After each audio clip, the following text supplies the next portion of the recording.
Hello everybody, JFiggy here. Before the video begins, I want to just preface this video by saying that this is my opinion about the game. If you don't agree with my opinion, that's completely fine. If you agree with it, that's also fine. If you have your own thoughts about the game, feel free to comment down below. What I don't want is any type of hate in the comments about my opinions on the game or any other person's opinion as well. Also, there's some spoilers for the first couple of hours of the game. So if you haven't bought the game and want to go in blind, here's your warning to click off the video now or add it to your watch later playlist. I hope you enjoyed the video. If you're new here, make sure to hit that like button, comment, or hey, maybe hit that subscribe button if you really enjoyed it. Or, if you just hated it, give me that dislike. Feedback's very helpful to me. So a bit about my history with this franchise. I've played most Zelda games: Ocarina of Time, Twilight Princess, Wind Waker, Majora's Mask, Skyward Sword, Link's Awakening, A Link to the Past, A Link Between Worlds, Phantom Hourglass, Spirit Tracks, Minish Cap, Four Swords, and Four Swords Adventure, and Hyrule Warriors, if you want to count that one. So there might be a little bit of nostalgic bias in this video. Also, I am a huge nerd. I'm gonna get this out of the way. I don't think this game is a 10 out of 10. Don't get me wrong, this game overall is fantastic. I love it, I've been playing the mess out of it, but there are certain limiting factors that keep this game from being a perfect game, in my opinion. Also, my philosophy is that no game is perfect. I really don't care what anybody else says. Everything and everyone has its flaws. No person is perfect. Therefore, no game is perfect. Think what you want about that statement. I know I'm a bit later compared to other people, as always. I don't get games earlier than everyone else. And yes, I'm butthurt for anyone wondering. Anyways, on to the info dump! This is 100% a sequel to Breath of the Wild, if for some reason you haven't figured that out yet. So a lot of things will feel the same. I'm going to go over some of the old features that make a return, along with any changes that were made alongside them. Okay, so Hyrule's map is very similar, but it does have new additions like the sky area and the spoiler alert. Sorry, something in my throat. The underground area. The game's physics are the exact same as well, so yes, boulders can and will kill you again.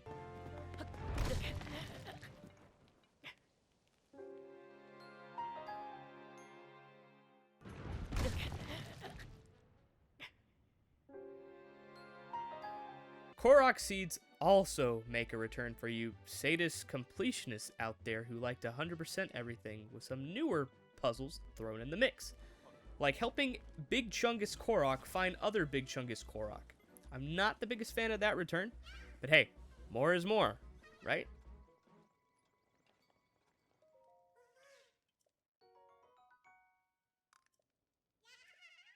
Horses also make a comeback, and taming them is the exact same as Breath of the Wild.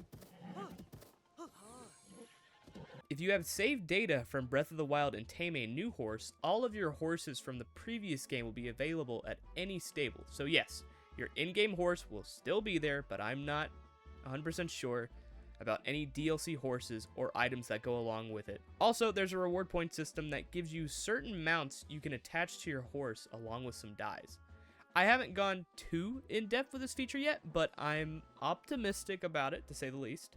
The Red Moon mechanic also makes its return, so if you missed hearing Zelda describe what it is every time it happens, well, it's back.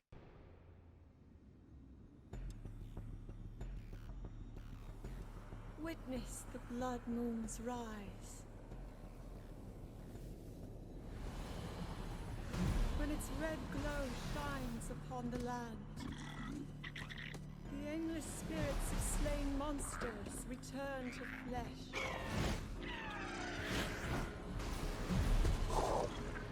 Just as they did in a war long past.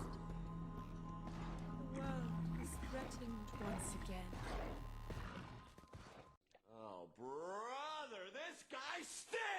On to the new stuff. So, you remember your Sheikah Slate abilities from the last game? Uh-huh. Yeah? Okay, yeah, yeah.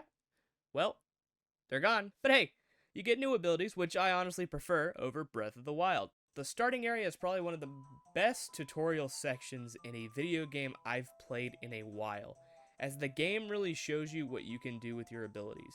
The new Ultra Hand ability is very similar to your Magnesis ability from the last game, but cranked up to 11. This ability alone turns Link into your very own Home Depot dad.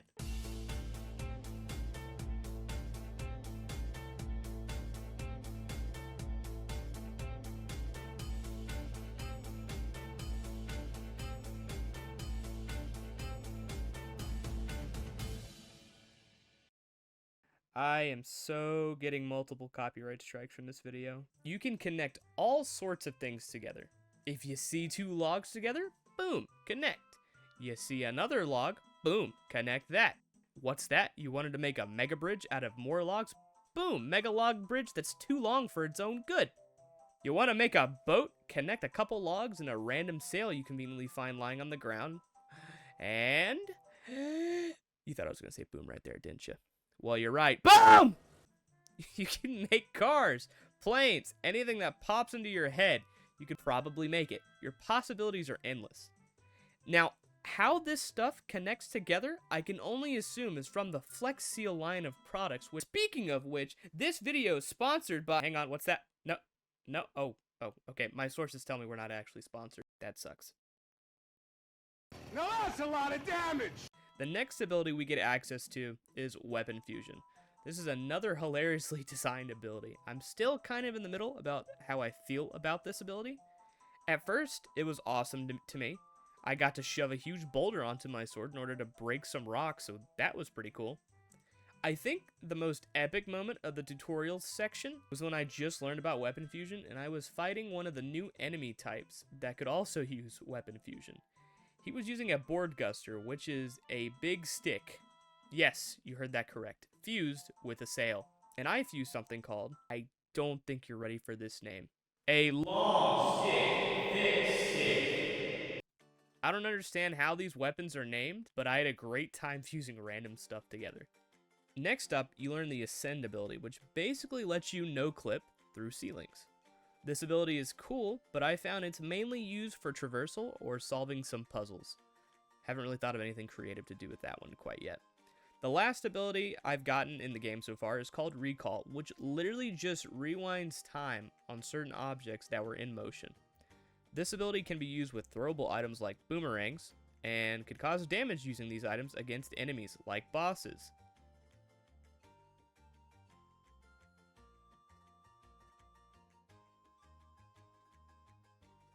It can also be used to make a makeshift elevator in tandem with the Ultra Hand ability, so you can get really creative with that. I haven't unlocked every single ability in the game just yet. I believe I'm missing 2, but when I get around to making my full review of the game, I'll talk about it more in depth.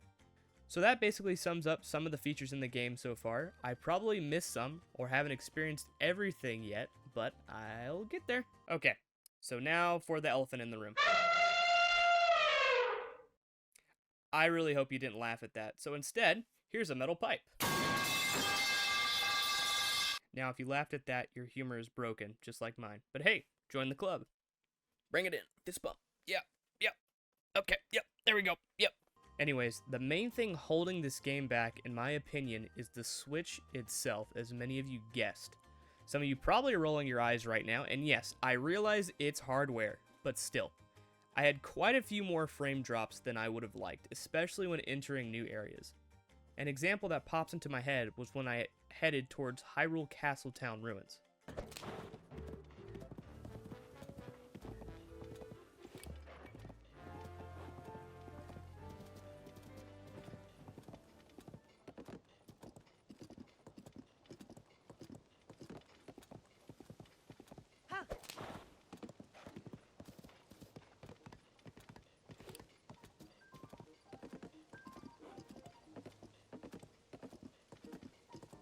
The game is still obviously playable, but this happened to me on multiple occasions, which kind of sucked, as one of the times caused me to die to an enemy as I was low on hearts while I was exploring, and that was not fun.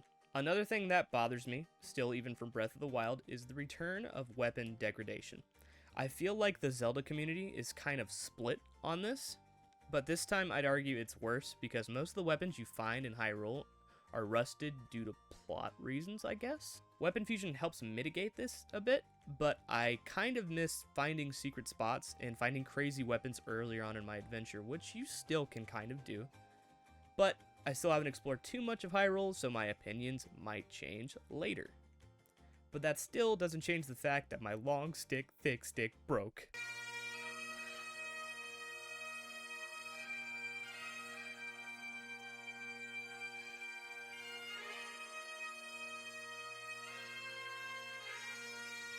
May he rest in peace. And now I have to make another one to eventually smack Ganon with. The next gripe I have is that all the shrines, once again, feel samey. Like, instead of a blue color scheme, it's green. I feel like they could have just done a bit more with the shrines instead of just smacking blue on there. But I still had fun with the shrines I've done so far. Like this shrine here, where I guess I had to use the water to cross. This was interesting, but I'm pretty sure the way I solved it wasn't the ideal way. But I think that's the beauty of this game in general. Also, my way was way cooler. Yeah! Dungeons kind of make a return. They still don't have that old school dungeon feel that originally made me fall in love with this series. Yes, nostalgia, blah, blah, blah, blah, blah, yeah. And you just clicked off the video. It's definitely an improvement over the Divine Beast dungeons, which is a plus, but I still don't think they're quite there yet, but they are headed in the right direction in my opinion. There might be a dungeon later on in the game that changes my mind. We will see. The only dungeon I've done so far is the Wind dungeon with the bird character. I already forgot what his name was. I remember Rivali from the previous game, but this one I don't remember. My favorite Zelda game of all time is Majora's Mask. And for me, Majora's Mask had some amazing dungeons, even though there were only 4. But each of those dungeons were high in quality, and I prefer quality over quantity. However, the one dungeon that I did in this game had a very fun boss fight, and I hope that the other bosses are just as fun, if not more enjoyable than this one. Ooh, dodge! Yeah! Come on, getting closer for the kill! For the kill! For the kill! Come on! No, I missed. Alright, one more time. I don't remember your name. Alright, going in for the kill. Oh, shit. Ow. Shit. I missed it. Ow. Okay, we're going flying. Good try. We'll do it again. One more time.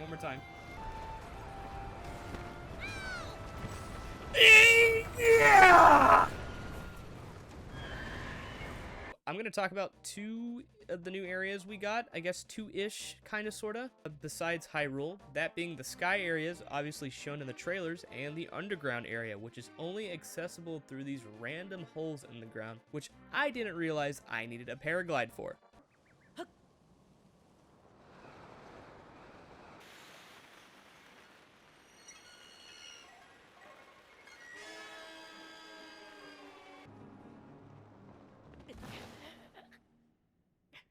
Shit. I'm honestly not a huge fan of the underground, as I don't like the fact that it's pitch black, and I have to light it with these random mushrooms that glow in the dark along with the fast travel points. My opinions on this might change, but once again, only time will tell.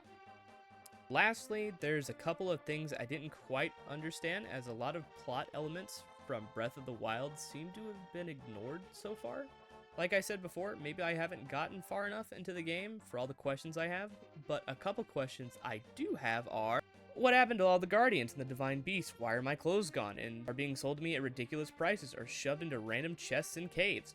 What happened to the Sheikah Slate I had? Is this game connected to Skyward Sword in any way? Why did the Master Sword break so easily? Where does this game take place in the official Zelda timeline? So many questions. If I had to grade this game on a scale of 1 to 10 as of right now, I'd give the game a solid 8.5. Like I said, it's not perfect and it has its flaws, but the amount of freedom this game gives you is amazing. But once again, Breath of the Wild already did this, but this game does it better.